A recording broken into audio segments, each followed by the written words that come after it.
నేను మీ Venkatesh, welcome to TMR news.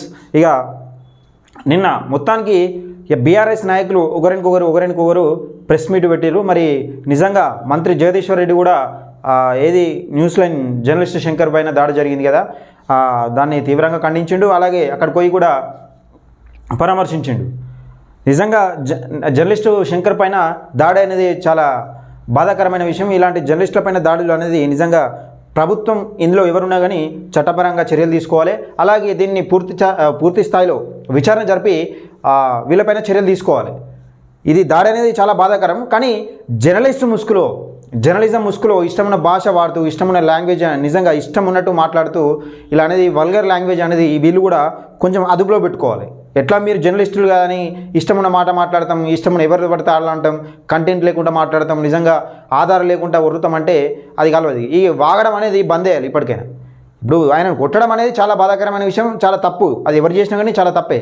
కానీ ఈ బీఆర్ఎస్ నాయకులు గత ఇలా 9.5 సంవత్సరాల పరిపాలనలో ఈ బీఆర్ఎస్ నాయకులు మరి అప్పుడున్న జర్నలిస్టుల పైన ఇప్పుడు కూడా ఉన్నారు జర్నలిస్టులు, వాళ్ళు జర్నలిస్టుల పైన వీళ్ళు చేసింది ఏంటిది? మరి వాళ్ళు అప్పుడు ఎందుకు స్పందించలేదు? అప్పుడు బీఆర్ఎస్ నాయకులు ఇప్పుడు శంకర్ పైన దాడి జరిగితే కొందరు పేర్లు చెప్పారు కదా, బాలకృష్ణ కొందరు పేర్లు చెప్తున్నారు కదా. మరి అప్పుడు ఈ బీఆర్ఎస్ నాయకులు నిజంగా తోటి జర్నలిస్టుల పైన అటెంప్ట్ టు మర్డర్ కేసు పెట్టుడు, ఆఫీసుల పైన దాడి చేసుడు, లేకపోతే తీసుకుపోయి 3rd డిగ్రీ చేసుడు జర్నలిస్టుల పైన, వీళ్ళు అప్పుడు చేస్తేనేమో న్యాయం అవుతుంది. ఇప్పుడు మరి ఎవరో తెలియదు, కాంగ్రెస్ పార్టీ కొట్టించిందని నేను అంటలేను, కానీ కాంగ్రెస్ పార్టీ చేసిందని ఇలా ఆరోపణలు చేస్తూ ఉన్నారు కదా. ఆధారాలు చూపిస్తున్నామని ఏదో కాంగ్రెస్ పార్టీ మన సీఎం రేవంత్ రెడ్డితో దిగిన ఫోటోలు ఏదో చూపిస్తూ ఉన్నారు. అది కూడా ఫేక్ అని సోషల్ మీడియాలో వైరల్ అవుతూ ఉన్నది. అంటే ఎంపీ ఎలక్షన్ల కోసం ఆడుతున్న స్టంటు ఇది ఫేకు. నిజంగా రేవంత్ రెడ్డి అనుచరులు కాదు, వాళ్ళకి సంబంధం లేదని కాంగ్రెస్ పార్టీ నిజంగా దాన్ని కూడా తిప్పికొట్టే ప్రయత్నం చేసింది. సరే, అది అంతటితోనే వదిలేద్దాం. కానీ బీఆర్ఎస్ నాయకులు అప్పుడు ఎందుకు స్పందించలేదు? మరి వీళ్ళ హయాంలో జరిగిన దారుణాలు ఏంటి అనేది ఒకసారి వెలికి తీసే ప్రయత్నంలో భాగంగా ఈ వీడియో చేస్తున్నా. తప్పనిసరిగా స్కిప్ చేయకుండా చివరి వరకు చూసి లైక్ చేయండి, షేర్ చేయండి, మీ అభిప్రాయాన్ని కామెంట్ రూపంలో తెలియజేయండి. మీకు ఏది అనిపిస్తే అది తప్పకుండా అభిప్రాయాన్ని కామెంట్ రూపంలో తెలియజేయండి. మన ఛానల్ అయితే సబ్స్క్రైబ్ చేసుకోండి. ఒకసారి నిన్న బాల్కసుమన్ ఏం మాట్లాడిండు, నిజంగా బాల్కసుమన్ ఎవరి గురించి మాట్లాడిండు, ఆ ఛానల్ అన్నీ ఏం మాట్లాడుతున్నాయి, ఆ ఛానల్ కూడా ఎవరి గురించి మాట్లాడుతున్నాయని నేను తర్వాత చేస్తాను, ఒక వీడియో చేస్తాను, సపరేట్గా వీడియో చేస్తాను. కానీ ఇప్పుడు మాత్రం బాల్కసుమన్ నిన్న ఏం మాట్లాడు అనేది వినే ప్రయత్నం చేద్దాం. ముందుగా అయితే మన ఛానల్ని సబ్స్క్రైబ్ చేసుకోండి, లైక్ చేయండి తప్పకుండా. ముందు రోజు శంకర్ వాళ్ళ సీనియర్ జర్నలిస్ట్ శంకర్ వాళ్ళ ఆఫీస్ దగ్గర వాళ్ళు రెక్కి నిర్వహించినటువంటి సీసీటీవీ ఫుటేజ్ కూడా చాలా క్లియర్. ఏది వీళ్ళకు సీసీటీవీ ఫుటేజ్ దొరికిందట. శంకర్ వాళ్ళ ఆఫీస్ గురించి మాట్లాడుతూ ఉన్నాడు. సరే, నువ్వు మాట్లాడుతూ ఉన్నావు కదా, గతంలో మీ పార్టీ ఏం చేసింది, మీ హయాంలో ఎందరిపైన దాడులు చేసిన అనేది నేను కూడా తెలిపే ప్రయత్నం చేస్తా. ఈయన జాగ్రత్తగా వినండి. ఈయన ఎవరెవరి పేర్లు చేస్తాడు, ఏ న్యూస్ ఛానల్ అనేది ఏ న్యూస్ ఛానల్ గురించి చెప్తాడు, ఆ ఛానల్లో ఎవరి గురించి మాట్లాడతాయి అనేది మీరు ఒకసారి అబ్జర్వేషన్ ఉంచుకోండి. మీరు కూడా ఒకసారి ఈ ఎవరి ఛానల్ చెప్తాడు అనేది ఒకసారి వినండి. ఒకసారి అంటే పథకం ప్రకారం కాంగ్రెస్ పార్టీకి చెందినటువంటి గూండాలు సీనియర్ జర్నలిస్ట్ శంకర్ ను హత్య చేసే పని చేశారు. దానికి ఒక పన్నాగం సీసీటీవీ ఫుటేజ్లు కూడా మేము సోషల్ మీడియా వేదికగా కూడా అందరికి పంపించినాం. అన్ని కూడా బయటకు వచ్చినాయి. పథకం ప్రకారం ఒక బైక్ వెనుక నుండి ఒక 2 మహిళలు వచ్చి ఆయన కారును గుద్దినట్టు చేసి, ఆయనతో గొడవ పెట్టుకున్నట్టు చేసి, వెంటనే ఒక ఆమె ఫోన్ చేయగానే 1 నిమిషం లోపల 10 మంది చుట్టుపక్కలనే రెడీ ఉండి వీళ్ళంతా వచ్చి ఆయనను విపరీతంగా కొడుతుంటే స్థానికులు అక్కడ ఉండి వాళ్ళంతా అడ్డుకొని ఆయనను కాపాడతారు. ఆయన యశోద ఆసుపత్రి సోమాజిగూడలో తీవ్ర గాయాల పాలై చికిత్సకు ఆయన చేరితే నిన్న మేమందరం కూడా క్రాంతి గారు, మేము చాలా మంది నాయకులు అందరం కూడా నిన్న పోయి ఆయన పరామర్శించినాం. చాలా తీవ్రమైనటువంటి గాయాలు కూడా అయినాయి. కొన్ని చోట్ల ఫ్రాక్చర్ కూడా అయింది, కాల్ ఫ్రాక్చర్ అయింది, తలకు కూడా ఫ్రాక్చర్ అయింది, చాలా చోట్ల. ఇది కొట్టడం అనేది చాలా బాధాకరమైన విషయం. మరి వీళ్ళు గతంలో ఏం చేశారు అనేది నేను కూడా చెప్పే ప్రయత్నం చేస్తా. వీలైనంత వరకు నేరేళ్ల బాధితులతో కూడా మాట్లాడే ప్రయత్నం చేస్తా. ఎందుకో మీరు తొందరపడుతున్నారంటే, మీ యువరాజు ఉన్నాడు కదా, సిరిసిల్ల మహారాజు, తెలంగాణ రాష్ట్రానికి కాబోయే ముఖ్యమంత్రి అని అనుకున్నాడు కదా, గతంలో పేన ఎలక్షన్లలో కాబోయే ముఖ్యమంత్రిని అయితే నిజంగా పరిపాలిస్తా తెలంగాణ అనుకున్నాడు కదా. ఆ యువరాజు గారు ఏం చేసిరు, నిజంగా నేరేళ్ల బాధితులను ఎలా కొట్టించిండు, ఒకసారి దాని గురించి కూడా తెలుసుకునే ప్రయత్నం చేద్దాం. ఈ వీడియో పూర్తి వరకు వినండి. గాయాలని ఇదంతా ఉబ్బిపోయింది, ఇంకా రిబ్స్ కూడా కొంత దెబ్బతిన్నాయి. అంటే ఒక పాశవికమైనటువంటి దాడి, ఆయనను చంపాలనేటటువంటి కసి ఈ దాడిలో చాలా స్పష్టంగా కనబడతా ఉంది. నేను తెలంగాణ సమాజాన్ని, అదేవిధంగా మొత్తం మీడియా సమాజాన్ని, బుద్ధిజీవులను, మేధావులను అందరినీ కూడా కోరుకుంటున్నా, వేడుకుంటున్నా, ఇటువంటి పాశవికమైనటువంటి దాడిని ముక్త కంఠంతో మనం అందరం కూడా ఖండించాల్సినటువంటి అవసరం ఉంది. ప్రశ్నించే వాళ్ళ మీద, తర్వాత వాళ్ళు ఇచ్చినటువంటి హామీలను గుర్తు చేసేటటువంటి వాళ్ళ మీద ఈ రకమైనటువంటి దాడులు చేయడం ఇది మంచిది కాదని.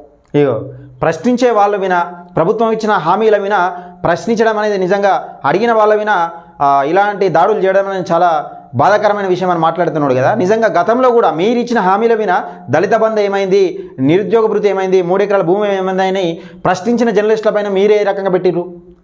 నేను చెప్పాను అవన్నీ, నేను చెప్తా ఒక్క నిమిషం. ఇక ఇది ఈయన రిపోర్ట్, అది ఇటువంటిది అందరం కూడా ముక్త కంఠంతో మాట్లాడాల్సినటువంటి అవసరం ఉందని చెప్పి నేను తెలియజేస్తా ఉన్నా. నేను ఒకటే మాట ముఖ్యమంత్రిని అడుగుతా ఉన్నా, అక్షరంతో ప్రశ్నిస్తే ఆయుధంతో దాడి చేయడం మీ ఇందిరమ్మ రాజ్య పాలన, మీ ప్రజా పాలన? ఇవాళ ముఖ్యమంత్రిని అడుగుతా ఉన్నా. ప్రజల పక్షాన మాట్లాడితే, గొంతెత్తితే ప్రాణాలు తీయడమే మీ ప్రజా పాలన? ప్రజల పక్షాన కాదు, పార్టీల పక్షాన. జర్నలిస్టులు అనేది ప్రజల పక్షాన మాట్లాడారు. వాస్తవానికి ఏ జర్నలిస్ట్ అయినా కానీ పార్టీల పక్షాన మాట్లాడద్దు, ప్రజల పక్షాన మాట్లాడాలి. ప్రజల పక్షాన ప్రజల సమస్యల గురించి మాట్లాడుతూ వివిధ పార్టీలు చేస్తున్న తప్పుదాలను ప్రభుత్వం చర్యలు తీసుకోవాలని మాట్లాడాలి. ఈ జర్నలిస్టులు ఏం చేస్తారు? ఈయన ఎవరెవరి పేరు చెప్తాడు? మాజీ ఎమ్మెల్యే గారు, తాజా మాజీ ఎమ్మెల్యే గారు ఎవరెవరి పేర్లు చెప్తారు అనేది ఒకసారి వినే ప్రయత్నం చేయండి. మీ ఇందిరమ్మ రాజ్యమా? ముఖ్యమంత్రిని అడుగుతా ఉన్నా. ఇసుక మాఫియా, భూ కబ్జాలు, నిరుద్యోగుల సమస్యలు, అడిగే వస్తా. ఇసుక మాఫియా కడిగే వస్తా. ఇసుక మాఫియా ఏం జరిగింది, అసలు ఎవరెవరిని కొట్టిర్రు, సంసారానికి పనికి రాకుండా కొట్టింది ఎవరిని నేను తెలుసుకుంటా కదా, చూపిస్తా కదా అందరికి. 420 మీరు ఇచ్చినటువంటి హామీలు, 6 గ్యారంటీలను మీకు గుర్తు చేస్తే, వాటి మీద ప్రశ్నిస్తే హత్యలు చేసే పనులు పెట్టుకోవడమే మీ ప్రజా పాలన, ఇందిరమ్మ రాజ్యమా? ఇవాళ ముఖ్యమంత్రి రేవంత్ రెడ్డి తెలంగాణ ప్రజానీకానికి సమాధానం చెప్పాల్సినటువంటి అవసరం ఉంది. చెప్తారు చూడు. మొన్నటికి మొన్న ఇదే కాంగ్రెస్ పార్టీ యొక్క పనితీరును, వాళ్ళు ఇచ్చినటువంటి మాటల్ని, హామీల్ని గుర్తు చేసినందుకు చిలుక ప్రవీణ్ అనేటటువంటి జర్నలిస్ట్ దాడి చేసినారు. పెద్ద జర్నలిస్ట్, ఇక పెద్ద కంటెంట్ ఉన్న జర్నలిస్ట్ పేరు చెప్పిండి. ఇక ఆయన అక్కడ స్టూడియోలు ఇక బెలూన్ ఉబ్బినట్టు ఉబ్బుతాడు కావచ్చు. ఇట్లా పరిస్థితి ఘోరం ఉంటుంది. ఇంకో జర్నలిస్ట్ రంజిత్ పైన సైబర్ క్రైమ్ లో ఈయన స్కామ్లు ఇరుక్కున్నాడు. స్కామ్లు ఇరుక్కొని అర్ధరాత్రే ఆయనే నిజంగా కాంగ్రెస్ పార్టీని ఏదో వ్యతిరేకించినట్టు ఈయన ఏదో డబ్బాలు కొడుతున్నాడు. ప్రజలకు నిజంగా ప్రభుత్వాన్ని ప్రశ్నించితే అక్రమ కేసులు అయినట్టు నిరూపించే ప్రయత్నంలో ఈయన ఉన్నాడు. కేసులు పెట్టినారు. అదేవిధంగా ఆకుల శ్రీనివాసరెడ్డి అని చెప్పి, ఈ ఆకుల శ్రీనివాసరెడ్డి అనే వ్యక్తి TS24 న్యూస్ నిజంగా ఈయన మాట్లాడే భాష అనేది ఒక తెలంగాణ ముఖ్యమంత్రిని పట్టుకొని అసలు ఇక ఫారెన్ పోయినప్పుడు, ఏదో బయట దేశం పోయినప్పుడు అక్కడ మనోళ్ళు ఉంటారు, వాళ్ళు ఓసిరు ఉత్సానుకునేరు, మందే ఓసిరు, మందు దాగి మాట్లాడుతున్నవా రేవంత్ రెడ్డి అంటాడు. అసలు ఆ రేవంత్ రెడ్డి అన్నది ఏముంది, అలా ఈయన మాట్లాడేది ఏముంది? ఇష్టం ఉన్న మాట్లాడుకుంటా కేసులు అవుతున్నాయంటే కావా? ఇక మీరు కరెక్ట్ సమస్యల మీద, ప్రజల సమస్యల మీద ఫోకస్ చేయరు. అదేదో కానీ నిజంగా మళ్ళీ బీఆర్ఎస్ పార్టీ రావాలి, మళ్ళీ కేసీఆర్ రావాలి, గీ జోకుడేంది? ఇంకో జర్నలిస్టు, సీనియర్ జర్నలిస్ట్ పైన అడ్డగోలుగా కేసులు పెట్టినారు. ఆయన కూడా ఫోన్లు చేసి బెదిరిస్తా ఉన్నారు. ఇదే కాదు, రాష్ట్ర వ్యాప్తంగా నిజంగా వీళ్ళు అంటున్నారు కదా, రాష్ట్ర వ్యాప్తంగా ఈ జర్నలిస్టుల పైన దాడులు జరుగుతున్నాయి. చాలా బాధాకరమైన విషయం. నిజంగా ప్రభుత్వాన్ని ప్రశ్నించినప్పుడు, ప్రభుత్వాన్ని ఇచ్చిన హామీలు నెరవేర్చినప్పుడు, ప్రభుత్వాన్ని ప్రశ్నిస్తే ఇలాంటి కేసులు జరుగుతాయా, ఇలాంటి దాడులు జరుగుతాయా, ఇలాంటి కేసులు పెడతారని ఈయన బాలకసుమన్ గారు మాట్లాడుతూ ఉన్నారు. నిజంగా తుంగతుర్తిలో ఒక దళిత మహిళ పైన, మరియమ్మ అనే ఒక దళిత మహిళ పైన దళిత మహిళను లాకప్ డెత్ చేసినప్పుడు ఎందుకు మాట్లాడలే? మరి వీళ్ళు ఎందుకు మాట్లాడలే? జిఎస్ఆర్ న్యూస్ ఛానల్ను నిజంగా వాళ్ళ కెమెరామ్యాన్ పైన కౌశిక్ రెడ్డి దాడి చేసినప్పుడు ఎందుకు మాట్లాడలే? జిఎస్ఆర్ ఛానల్ ఓనర్ను, CEO గారిని నిజంగా తీసుకుపోయి బూట్ కాలుతో అనుకుంటా తీసుకుపోయి, చిన్నపిల్లలు ఉన్నారని చూడకుండా బూట్ కాలుతో దాన్ని తీసుకుపోయి వారం రోజులు కరీంనగర్లో ఉంచారు కదా, అప్పుడు ఎందుకు మాట్లాడలే? మరి వీళ్ళు ఈ చేసే తప్పు, మనం చేస్తున్న తప్పు, ఇట్లా జర్నలిస్ట్ని ఇలా కొట్టడం అనేది కరెక్ట్ కాదని అప్పుడు ఎందుకు చెప్పలే? మరి వీళ్ళ హయాంలో కాదా? 9.5 సంవత్సరాలు బీఆర్ఎస్ పార్టీ పరిపాలించిన హయాంలో జర్నలిస్టుల పైన దాడి జరగలేదా? తొలి వెలుగు రఘును నిజంగా అసలు కిడ్నాప్ అరెస్ట్ అని తెలియకుండా ఎవ్వరికి తెలియకుండా తీసుకుపోయి దొంగదారిన తీసుకుపోయారు. నిజంగా కిడ్నాప్ తెలియదు, అసలు అరెస్ట్ అనేది తెలియదు. వీళ్ళపైన పైశాచిక ఆనందం ఉంది, కేసులు పెట్టి పైశాచిక ఆనందం పొందింది మీరు కదా ఆ రోజు, బీఆర్ఎస్ పార్టీ కదా. ఇవన్నీ ప్రజలు ఇప్పుడే మర్చిపోతారు అనుకుంటున్నారా? 2-3 నెలలకే ఏదో నిజంగా మీడియాలో కవరింగ్ ఇస్తే మర్చిపోతారు అనుకుంటే చాలా మీరు ఇక మేధావులు అవుతారు ఇక. మరి ఇంకొకటి క్యూనిస్లో సిద్ధగాని సుదర్శనను నిజంగా ఇంటికాడ అన్నం తింటా ఉంటే ఎత్తుకపోయారు కదా. అసలు పోలీసులా తెలియదు, లేకపోతే గుండాలా తెలియదు, బీఆర్ఎస్ గుండాలా తెలియదు, పోలీసులా తెలియదు, ఇంటికాంచెలు తీసుకుపోయారు కదా. అదే ఆఫీస్ పైన క్యూనిస్ ఆఫీస్ పైన క్యూనిస్ ఉంటుంది, కింద రిక్కి నిర్వహించారు. రిక్కి నిర్వహిస్తారు ఏంది మరి అసలు వాస్తవానికి ఎవరు మీరని ఆఫీస్గా వాళ్ళ సిబ్బంది క్యూనిస్ సిబ్బంది పైకి తీసుకపోతే పోలీసులే మఫ్టీలు ఉన్నారు. వాళ్ళకి తెలియక వాళ్ళపైనే ఇప్పుడు వీళ్ళు చెయ్యేసుకోకముందే వాళ్ళే రెక్కి నిర్వహించారు. పోలీసుల రెక్కి నిర్వహించి క్యూనిస్ పైన వీళ్ళే కొట్టిరు, వీళ్ళు పోలీసులు కొట్టిరని ఏదికి అక్రమ కేసులు పెట్టారు. మరొకసారి నిజంగా తీన్మార్ మల్లన్న పైన ఆఫీస్ పైన దాడి చేసి, తీన్మార్ మల్లన్న పైన శనార్థి ఆఫీస్ పైన దాడి చేసి శనార్థి డిస్క్ మీద దాడి చేసి తీన్మార్ మల్లన్నను కొట్టిరు పైకచ్చి. అది ఇంతవరకు లెక్క తేలడే. మరి అది ఎవరు దొంగలు ఎవరు? అది కొట్టించిన ఆ లెవెల్ బీఆర్ఎస్ గుండాలా, లేకపోతే మరి నిజంగా వేరే ప్రభుత్వమా? అప్పుడు నడిచిందైతే బీఆర్ఎస్ ప్రభుత్వమే కదా. క్యూనిస్ పైన దాడి చేసి నిజంగా వాళ్ళపైనే దాడి చేసి వాళ్ళని ఇష్టారాజ్యంగా కొట్టి వాళ్ళపైన అటెంప్ట్ టు మర్డర్ కేసు పెట్టిరు, సుదర్శన్ అన్న మీద ఇంకా తీన్మార్ మల్లన్న పైన. ఇవన్నీ ఎవరు చేశారు గతంలో?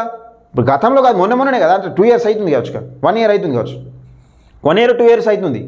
కవితక్క పైన నిజంగా డైలీ వారిని న్యూస్ చేస్తుందని, లిక్కర్ స్కామ్లో కవితక్క అరెస్ట్ అవుతుందని డైలీ వారిని న్యూస్ చేస్తే తీన్మార్ మల్లన్నను ఏదో విధంగా ఏది కేసులు అలా ఇరికియాలి, లేకపోతే ఏదో విధంగా మల్లన్న మాట్లాడకుండా చేయాలనే ప్రయత్నంలో 100 రోజుల జైలు గడిపించారు మీరు. అదేవారు అది మీరు కదా, బీఆర్ఎస్ ప్రభుత్వం కదా. అప్పుడు స్పందించని ప్రభుత్వం, అప్పుడు స్పందించని బీఆర్ఎస్ నాయకులు ఇప్పుడు ఎందుకు స్పందిస్తున్నారు? మరి ఇప్పుడు ఎందుకు స్పందిస్తున్నారు? దళితులకు 3 ఎకరాల భూమి ఇచ్చిందా మీది ప్రభుత్వం? అప్పుడు ప్రశ్నించలేదు జర్నలిస్టులు. నిరుద్యోగులకు నిరుద్యోగ భృతి ఇస్తా అని చెప్పింది, అప్పుడు అడగలేదు జర్నలిస్టులు? మరి వాళ్ళపైన దాడి జరగలేదా? అక్రమ కేసులు పెట్టలేదా? కాలోజీ సీనన్న విన నిజంగా 3rd డిగ్రీ, ఒక జర్నలిస్ట్ పైన 3rd డిగ్రీ వేసి బట్టలు ఇప్పి మరి వీడియో తీసి పంపించారట కల్వకుంట్ల కవిత గారికి. అది వాస్తవం కదా? మరి అప్పుడు ఎందుకు స్పందించలే? వాళ్ళు జర్నలిస్టులు కదా, లేకపోతే ఓన్లీ మీ పార్టీ గురించి మాట్లాడటోళ్ళే, మీ పార్టీకి జోకొట్టేలే జర్నలిస్టులా? ఈయన ఎవరెవరు పేరు చెప్తుండో, ఏది జర్నలిస్ట్ శంకర్ కానీ, వైఆర్టీవీ రంజిత్ కానీ, చిలక ప్రవీణ్ కానీ. ఇక చిలక ప్రవీణ్ అంటే ఆయనకు కంటెంట్ ఉండదు, పాడు ఉండదు, ఎప్పుడు లేకపోతే ఎవరినో ఒకటి తిట్టడం ఇదే కంటెంట్ అనుకుంటాడు పాపం. ఆయన నిన్న మాట్లాడతాడు, ఇక పోరన్నోని పెట్టిండు, ఎవరిని ఇల్లు అవుతారో, నువ్వు ఏం మాట్లాడినావు, నీ బహుజన మాదం ఎటువైంది, నువ్వు అన్నీ మాట్లాడతా. కానీ వీళ్ళు ఆకుల శ్రీనివాసరెడ్డి వీళ్ళు ఏమున్నా బీఆర్ఎస్ను జోకాలే.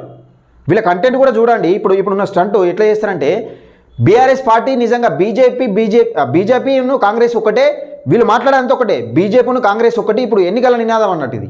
ఎన్నికల ప్రచారం చేయాలి, బలంగా ప్రచారం చేయాలి. ఇలా ముంగట ఉన్న లక్ష్యం అది, ఎన్నికల ప్రచారం చేయాలి. ఏంటంటే బీజేపీ కాంగ్రెస్ ఒకటి అంటే, ఇక్కడ బీఆర్ఎస్కు నిజంగా ఎంపీ సీట్లు అనేది 12 సీట్లు రావాలని ఇంకో జర్నలిస్ట్ చెప్తాడు. 12 సీట్లు వస్తే కేంద్రాన్ని బెదిరియచ్చు, నిజంగా కేంద్రాన్ని ఏమైనా చేయొచ్చు. ఇక్కడ ఇప్పుడు కాంగ్రెస్ ప్రభుత్వాన్ని కూల్స్తాడట ఇంకో జర్నలిస్ట్ మాట్లాడతాడు. బీఆర్ఎస్ గల్లంత అవుతుంది, తెలంగాణలో బీఆర్ఎస్ గల్లంత అవుతుందని ఈ జర్నలిస్టులను దగ్గర పెట్టుకొని వీళ్ళు ఆడుతున్న పన్నాగం ఇది, వీళ్ళు ఆడుతున్న నాటకం ఇది అంతా. గుర్తుపెట్టుకున్న ప్రజలారా, నిజంగా బీఆర్ఎస్ పార్టీ సరే, ఇప్పుడు బీఆర్ఎస్ పార్టీ పక్కన పెడితే ఈ జర్నలిస్టులందరూ కాంగ్రెస్ పార్టీ చేస్తున్న తప్పిదాలను తీయాలి. కానీ బీఆర్ఎస్ పార్టీ బెటర్ అంటే ఏందన్నట్టు ఇది ఒక డైహార్ట్ ఫ్యాన్ లెక్క, ఒక కార్యకర్త లెక్క, ఒక కండువా వేసుకున్న కార్యకర్త లెక్క బీఆర్ఎస్ పార్టీని కేసీఆర్ను జోకుతూ ఉన్నారు ఈ జర్నలిస్టులు. ఇది జర్నలిజం. ఇది నోరు, ఇప్పుడు జర్నలిస్ట్ లాంటి ఎవరైనా కానీ జర్నలిస్టులే నోరు అదుపులో పెట్టుకుని మాట్లాడాలి. తోటి జర్నలిస్ట్ పైన నిజంగా దాడి జరగడం అనేది నేను కూడా ఖండిస్తున్నా, తీవ్రంగా ఖండిస్తున్నా. దానిపైన చర్యలు తీసుకోవాలి. అలా ఎవరున్నా కానీ, పాత్రదారులు ఎవరున్నా కానీ నిజంగా బయటకు తీయాలి. కాంగ్రెస్ ప్రభుత్వం వారిపైన చర్యలు తీసుకోవాలి, వాస్తవే. కానీ జర్నలిజం అనే ముసుగుల ఇష్టమున్న భాష మాట్లాడుతూ, ఇష్టమున్నట్టు వల్గర్ లాంగ్వేజ్ మాట్లాడుతూ, సరే నువ్వు జర్నలిస్టువే, కానీ ప్రభుత్వాలు చేస్తున్న తప్పును తీయాలి కదా, ప్రభుత్వాన్ని చేస్తున్న తప్పులు తీయాలి, ప్రభుత్వం చేసిన అవినీతి తీయాలి. కానీ బీఆర్ఎస్ పార్టీ 9.5 సంవత్సరాలు పరిపాలించి ప్రజలు వ్యతిరేకించిన ప్రభుత్వాన్ని, పార్టీని మళ్ళీ అధికారంలో తీసుకొస్తామన్నట్టు మాట్లాడితే, కార్యకర్తల లెక్క మాట్లాడితే నిజంగా తెలంగాణ ప్రజలు అనేది ఏం పిచ్చోళ్ళు కాదు. అర్థమవుతుందా? వీళ్ళు నిజంగా నేరెళ్ళలో ఎంత ఎంత ఎంత జరిగింది పాపం, సంసారానికి పనికి రాకుండా కొట్టిరు. ఒకసారి ఆయనతో కోల హరీష్ అనే వ్యక్తితో మాట్లాడే ప్రయత్నం చేద్దాం. ఒకసారి మిత్రులారా ఈ వీడియోని ఎక్కువ మందికి షేర్ చేయండి, లైక్ చేయండి. వీళ్ళు అరాచకం చాలా, వీళ్ళు చేసిన అరాచకం మామూలు అరాచకం కాదు. అసలు ఏం జరిగింది నిజంగా, వీళ్ళు ఎందుకు మాట్లాడలే అప్పుడు మన నేరెళ్ళ ఘటన పైన ఎవరెందుకు మాట్లాడలే? పాపం వాళ్ళను సంసారానికి పనికి రాకుండా కొడితే ఇప్పటి కూడా హాస్పిటల్ పంట తిరుగుతారు. ఖర్చులకు కోట్లు పైసలు లేక, కోట్ల చుట్టూ తిరగలేక, డబ్బు లేక విలువలాడుతారు పాపం. ఒకసారి వాళ్ళతో కూడా మాట్లాడే ప్రయత్నం చేద్దాం. నిజంగా బీఆర్ఎస్ పార్టీ ఏం చేసింది, బీఆర్ఎస్ పార్టీ పరిపాలన చేసిందా లేకపోతే అక్రమాలు చేసిందా అనేది మాట్లాడే ప్రయత్నం చేద్దాం.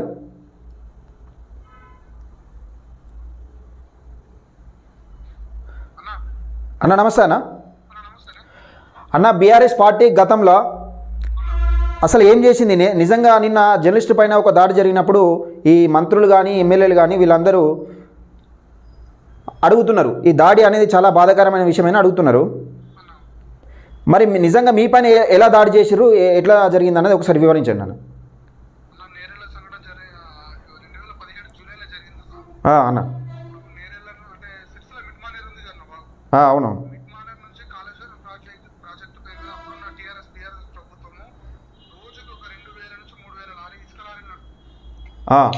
సామాన్య జనం ఎటన్నా బయటకు పోవాలంటే కూడా అసలు ఆ లారీలను తప్పించుకొని పోయే పరిస్థితి ఉండకపో.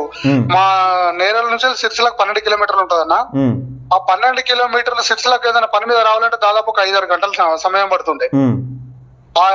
అట్లాంటి పరిస్థితుల్లో ఇసుక లారీలు గుద్ది దాదాపు ఒక 60-70 మంది చనిపోయినా కూడా అప్పుడున్న టిఆర్ఎస్ ప్రభుత్వము, అంటే ఇసుక లారీలకు సపరేట్ రూట్ అంటే ఏం లేదు, మామూలుగా జనం మన ఇప్పుడు మన మెయిన్ రోడ్ మీదనే మనం ప్రయాణించే రోడ్ మీదనే అదే రూట్ నుంచి పోతుండే ఇసుక లారీ. అప్పుడు ఎమ్మెల్యే ఎవరు అక్కడ? కేటీఆర్ అన్న, కల్వకుంట్ల తారక రామారావు, యువరాజు సీఎం కొడుకు. ఆ సందర్భంలో 60-70 మంది ఇసుక లారీలు గుద్ది చనిపోతే ఆ ఇసుక లారీల కింద పడి చనిపోయిన ప్రజలకు గాని ఆ కుటుంబ సభ్యులకు భరోసా లేకుండా ఇసుక లారీ డ్రైవర్ ని కాపాడము, ఇసుక లారీని కాపాడము, ఇంతవరకు కూడా ఈ తంగలపల్లి గాని సిరిసిల్ల గాని ఏ ఒక్క ఇసుక లారీ పైన గాని ఇసుక డ్రైవర్ పైన గాని ఎవరి పైన కేసులు లేవన్నా. అంటే వాళ్ళే కదా అవి లారీలు మొత్తం? వాళ్ళే అన్న వాళ్ళకి సంబంధించిన వాళ్ళే అన్న. అయితే 2017 జూలై 2వ తారీఖు నాడు మా నేరేళ్ల గ్రామానికి సంబంధించిన ఎస్టీ క్యాండిడేట్ ఎరుకలు మా బదనపురం భూమి అని చెప్పేసి వాళ్ళ మన్మరాలు పెళ్లి ఉండన్న. పెళ్లి అయిపోయింది, రిసెప్షన్ కూడా అయిపోయింది, చుట్టాలందరూ ఉంటారు కదన్న. ఆ రోజు ఏదో పని మీద సాయంత్రం అక్కడ జిల్లాలకు రాసి మాకు దగ్గర ఉంటది నెక్స్ట్ రోడ్, అక్కడ అంటే ఏ పని ఉన్నా మేము అడిగే పోతాం అన్నట్టు. అడిగిపోయి ఆయన రిటర్న్ రాగా ఇసుక లారీ లోడ్ తోటి ఉన్న ఇసుక లారీ ఆయన గుద్ది ఆయనను యాక్సిడెంట్ చేసుడుతోటి స్పాట్ గా చనిపోయింది. ఆయన స్పాట్ గా చనిపోతే వాళ్ళ కుటుంబ సభ్యులు అందరూ అక్కడే చుట్టాలు ఉన్నారు కాబట్టి ఆవేశపూరితంగా వాళ్ళ కుటుంబ సభ్యులు వచ్చి ఇసుక లారీని తగలబెట్టారు. ఇసుక లారీని తగలబెడితే దానికి ఇన్సూరెన్స్ ఉంటది, ఫుల్ ఇన్సూరెన్స్ ఉంటది, దానికి సంబంధించి క్లెయిమ్ చేసుకోవచ్చు అన్న. ఇసుక లారీని మళ్ళీ కొత్తది తీసుకురావచ్చు. కానీ ఇసుక లారీ కింద పడి చనిపోయిన భూమిని తీసుకురాగలుగుతుంది ఆ ప్రభుత్వం? అంటే ప్రాణం కన్నా లారీ ఎక్కువ అయిపోయింది. ప్రాణానికంటే లారీ ఎక్కువైందన్న. ఇసుక లారీ గుద్ది చనిపోతే సంబంధం లేని మమ్మల్ని సెలెక్టెడ్ చేసి ఇక్కడ ఉన్న వెలుమదొరలు, ఇక్కడ మొత్తం వెలుమదొరలే, కేటీఆర్ కు వాళ్ళకి సంబంధించిన వాళ్ళే ఇసుక దందా నడుపుతున్నారు. వాళ్ళ ఇసుక లారీలకు అడ్డం పోతున్నామని నేరేళ్ళ కడ ఆపుతారు, రేపు ఇంకో ఊరు కడ ఆపుతారు, ఇసుక దందా కొనసాగదు. కంపల్సరీ ప్రజలు చైతన్యమై ఇలా ఇప్పుడు ఇలా ఆపుతారు, రేపు ఇంకో ఆపుతారని మిమ్మల్ని టార్గెట్ చేసి కొట్టి ఇప్పుడు కొంతమందిని భయపెట్టిస్తే ఇక మళ్ళా ఎవరు రారు, ఎవరు రోడ్ ఎక్కరు, ఇసుక లారీలు ఆపరు, మన దందా ఏదేచ్చగా నడుస్తా అని చెప్పేసి ఆయనతో మమ్మల్ని ఒక 4-5 తీసుకొని పోయిరన్న. ఆ ఇసుక లారీల అంటే మేమేమైనా కేసు పెట్టిరా లేకపోతే వట్టి నచ్చి తీసుకెళ్లిరా? వట్టి నచ్చి తీసుకెళ్లారు. అక్కడ మాకు సంబంధం లేదు, ఆ ఇష్యూకి మాకు సంబంధం లేదు. ఎలాంటి నోటీస్ ఇయ్యలే, ఏం కేసు అని కూడా చెప్పాలి. నోటీస్ ఇయ్యలే. ఎస్ఐ రవీందర్ అంటాడు క్రైమ్ బ్రాంచ్, వాడు రాత్రి 11 గంటలకు తీసుకొని వచ్చిండు. తీసుకొని మమ్మల్ని తీసుకొని పోయి ఒక 5 రోజులు అన్న 3rd డిగ్రీ అంటే ఇక మా అంగాలకు కరెంట్ షాక్ పెట్టడము, రోకల బండలు వేయడము, బీర్ సీసాలు పెట్టడము, ఆయిల్ పెట్టడము, కనీసము అంత క్రూరంగా జరిగితే సీఎం కేసీఆర్ అప్పుడున్న ముఖ్యమంత్రి, మాజీ ముఖ్యమంత్రి కేసీఆర్ స్పందించి ఇసుక లారీలు తగులు పెట్టి తూకుంటామని సీఎం మాట్లాడొచ్చానా? దళితులై తూకుంటామా, ఇసుక లారీలు పెట్టి అంటే సీఎం మాట్లాడిండు అట్లా? కేసీఆర్ గారు ఇసుక లారీలు తగలబెడితే మేము ఊకుంటామా అని మాట్లాడిండా? అవును, మీరు యూట్యూబ్ లో ఓపెన్ చేసి నేరేళ్ళ ఇన్సిడెంట్ పైన కేసీఆర్ స్పందించారని ఒకసారి కొట్టురా నా వీడియో మీకు. అంటే ఇప్పుడు ప్రాణాల వేంది గురించి, మనిషి ప్రాణం గురించి మాట్లాడలే మాట్లాడే అన్న. దొర కుటుంబంలో దొర మనమడో మనమరాలో ఎవరైనా ఇసుక లారీ కింద పడి చనిపోతే వాళ్ళ ప్రాణాలకు తెలిసేది ఆ బాధ ఏందనేది వాళ్ళకి తెలిసేది కదా. తెలిసేది వాళ్ళ ప్రాణాలకు విలువ ఉంటదన్న. దళిత బీసీ వర్గాలకు సంబంధించిన ఎవరు ఇసుక కింద అనుకుంటే ఆయన ఇంట్లో కుటుంబ సభ్యులమా మనం? అంటే దళితులమైతే ఊకుంటామా అని అట్లా కూడా అన్నాడా? అన్నాడు స్వయంగా. నా వీడియో ఇప్పుడు నా దగ్గర కూడా ఉంది, మీరు కూడా ఒకసారి యూట్యూబ్ లో చూడుర్రి. అది క్లియర్ గా ఉంది. అంటే ముఖ్యమంత్రి స్థాయి అసంటోడు కూడా చిల్లరగా మాట్లాడితే ఇంకేం మాట్లాడతాము మరి? అప్పుడు మమ్మల్ని 5 రోజులు థర్డ్ డిగ్రీ ఇచ్చి ఇప్పుడు ఎవరు ఎస్పీకి ఏం అవసరం అన్నా మమ్మ 5 తీసుకుపోయి అంటే లిస్ట్ మీ లిస్ట్ అనేది పైనుంచి వచ్చినాయి ఆదేశాలు కానీ అది పైనుంచి వచ్చినాయి. ఇక వాళ్ళను ఎట్లానే వేసి లారీలు ఆపద్దు కదా అన్న. ఎస్పీ విశ్వజిత్ కంపాటి గారికి మాకు సంబంధం లేదు, ఎస్ఐ గారికి మాకు సంబంధం లేదు. అక్కడ 20-30 మంది మమ్మల్ని థర్డ్ డిగ్రీ ప్రయత్నించిన వీళ్ళందరూ ఉన్నారు, వాళ్ళకి మాకు సంబంధం లేదు. మరి సంబంధం లేని వాళ్ళు మమ్మల్ని అంత కక్షపూరితంగా మమ్మల్ని 5 రోజులు థర్డ్ డిగ్రీ చేస్తే కావాలని చేసిరు కానీ అది. మరి అప్పుడు ఉన్న టిఆర్ఎస్ దళిత ఎమ్మెల్యేలు గానీ, బీసీ ఎమ్మెల్యేలు గానీ, ఓసీ ఎమ్మెల్యేలు గానీ తెలంగాణ రాష్ట్ర ప్రభుత్వం ఎందుకు స్పందించలేదన్న? మరి అప్పుడు లేరా? అప్పుడు కూడా ఉన్నారు కదా, ఇదే బాలక సుమన్ వీళ్ళందరూ దళితులే కదా. ఇప్పుడు దళితులనే కొట్టినప్పుడు ఎందుకు మరి స్పందించలే ఎమ్మెల్యేలు? అదే అన్న. మరి నేరాల సంఘటన అంత క్రూరంగా జరిగి మా శవాలు కూడా మేము దొరుకుతాయనమ్మా. అంటే మేము చచ్చిపోతే కూడా మా శవాలు మా ఇంటికి పోలే అనే పరిస్థితులు ఉంటే కూడా 5 రోజులు థర్డ్ డిగ్రీ చేసి మరి మిమ్మల్ని ఎట్లా తీసుకొచ్చారు? ప్రతిపక్ష పార్టీలు, ఉద్యమ సంఘాలు, మన జేఏసీ ఇట్లా వాళ్ళందరూ సంఘాలు స్పందించి ఇష్యూ బయటకు వస్తేనే మేము బతికి బయటపడ్డామన్నా. మరి అధికారులు టీఆర్ఎస్ ప్రభుత్వం ఎందుకు చర్యలు తీసుకోలేదన్నా? అంటే ఈ మీడియాలో ఇట్లా ఇవన్నీ స్పందించకపోతే నిజంగా మీరు లాకప్ డేట్ చేస్తున్నారు మిమ్మల్ని అన్న. స్వయంగా వాడు ఎస్టీ విశ్వజిత్ కంపాటి గారు ఏమన్నాడంటే మమ్మల్ని కొట్టుకుంటా ఇసుక లారీలు ఆపే దమ్ముందారా మాది చిల్లర జాతీయులు అని చెప్పి మా చిన్న పిల్లలు సార్, మాకు చిన్న పిల్లలు ఉన్నారు సార్, మీకు ఆల్మొక్తం సార్, మాకు ఏ తప్పు తెలియదు అంటే చిన్న పిల్లలతోటి నేను బ్రోతర్ పెట్టిస్తారా, బ్రోతర్ కేసులు పెట్టిస్తారా, గంజాయి కేసులు పెట్టిస్తారా, నన్ను ఎవడేం బీగలరా? మీరు వీళ్ళని టార్చర్ చేయరు, వీళ్ళు చచ్చిపోతే మాజీ నక్సలైట్లు ఎన్కౌంటర్ చంపుతారు, నన్ను ఎవడేం బీగలరా? అంటే అధికారం వాళ్ళ చేతిలో ఉన్నది. అంటే బలంగా వాళ్ళకు పైనుంచి బలంగా ఆదేశాలు ఉన్నాయి, వీళ్ళని కొట్టాలి, కంపల్సరీ వీళ్ళను మళ్ళొకసారి అడ్డం రాకుండా వేయాలి, వీళ్ళని కాదు ఎవరు మన లారీలకు అడ్డం రాకుండా వేయాలని వీళ్ళొక ప్లాన్ వేసారు అన్నట్టు. అవునన్నా. ఇప్పుడు ప్రభుత్వం వాళ్ళదే ఉన్నది కదా, వాళ్ళే మమ్మల్ని కేసులు పెట్టారు, మమ్మల్ని జైలుకు పంపించారు, థర్డ్ డిగ్రీ చేశారు, అన్ని చేశారు. మరి వాళ్ళు చర్యలు తీసుకున్న మేము ఎస్పీ గారి మీద, ఎస్ఐ మీద 30 మంది కానిస్టేబుల్ ఎఫ్ఐఆర్ చేసినామన్నా 2017. మరి ఇంతవరకు ఎందుకు కేసు రిజిస్టర్ కదన్నా? అది ఇడిచిపెట్టిరు అట్నే.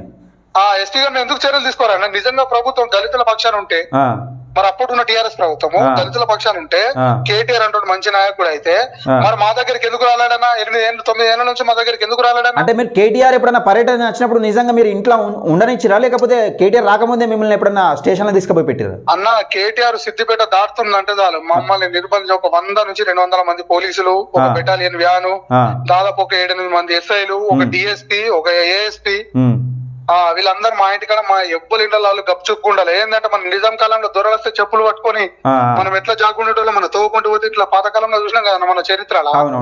తెలంగాణ సాయుధ పోరాట చరిత్ర అవుతుందంటే తెలుస్తుంది అన్న. దొరలు వచ్చినప్పుడు చెప్పులు తీసి కాళ్ళు పట్టుకోవడం, అంగి దండాలు పెట్టడం, అంతకంటే ఎంత నరకమైన మనోవేదన అన్న. మేము సచ్చి బతికినామన్నా.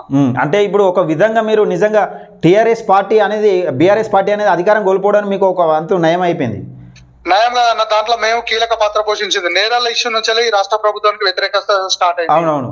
నేరెళ్ల సంఘటన ఎప్పుడైతే జరిగిందో అప్పుడే ఈ రాష్ట్ర ప్రభుత్వం వ్యతిరేకత స్టార్ట్ అయింది. మా నేరెళ్ల, మా పాప, మా కోసం, మా ఉసురు పుచ్చుకునే ప్రభుత్వం కోల్పోయింది. అంటే ఇప్పటికి కూడా హాస్పిటల్ చుట్టూ తిరుగుతున్నారు అన్న మీరు?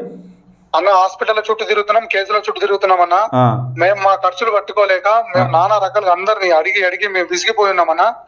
ఆ ఎస్పీ గారి తరఫున హైకోర్టులో అటెండ్ అయ్యే లాయర్ కి ఒక్క రోజుకు బెంచ్ పైకి అటెండ్ అయితే ఎస్పీ తరఫున అడ్వకేట్ కి 20 ఒక్క రోజుకి. మరి మేము అటువంటి కేసులు మేము ఏ విధంగా ఓట్లాడతామన్నా? బాధ్యతతో ప్రభుత్వం టీఆర్ఎస్ అయితే మా తరఫున అడ్వకేట్ ని పెట్టి ఇది నిజంగా వాస్తవం అన్యాయం జరిగిందా లేదా ఇన్వెస్టిగేషన్ చేసి చేయాలి కదన్నా. ఆ డిఐజీ రవివర్మ అంటోని వెమ్లవాడలో మేము కండిషన్ బెయిల్ ఉన్నప్పుడు ఎస్పీ గారికి ఫేవర్ గా మేము కొట్టలేదని రిపోర్ట్ ఇచ్చినాడు. వాడు కళ్ళ నిన్న మా గాయాలు చేసిండన్నా. మేము మా రాతపూర్వకంగా రాసిచ్చినామన్నా. వాడు మా స్టేట్మెంట్ మొత్తం హైకోర్టుకి దొంగగా అంటే మార్చేసారు. ఎస్ఐ కొట్టలేదని, మేము మమ్మల్ని అది ఎవరు ఎస్పీ గారు కొట్టలేదని చెప్పేసి మేము ఇచ్చినామని చెప్పేసి వాడు రవివర్మ ఇచ్చిండన్న, డిఐజీ రవివర్మ. ఇంతకంటే అభిమానం ఉంటదన్నా. కేటీఆర్ స్వయంగా 40 రోజులకు వచ్చిండు నేరుల సంఘటన జరిగిన తర్వాత. ప్రభుత్వం ఉన్నది, ప్రజల ప్రభుత్వము, మిమ్మల్ని ఆదుకుంటాము. వాళ్ళకి కొట్టించిన వాళ్ళు ఎట్లా ఆదుకుంటారన్నా? వాళ్ళకి తెలియకుండా జరగదు కదా.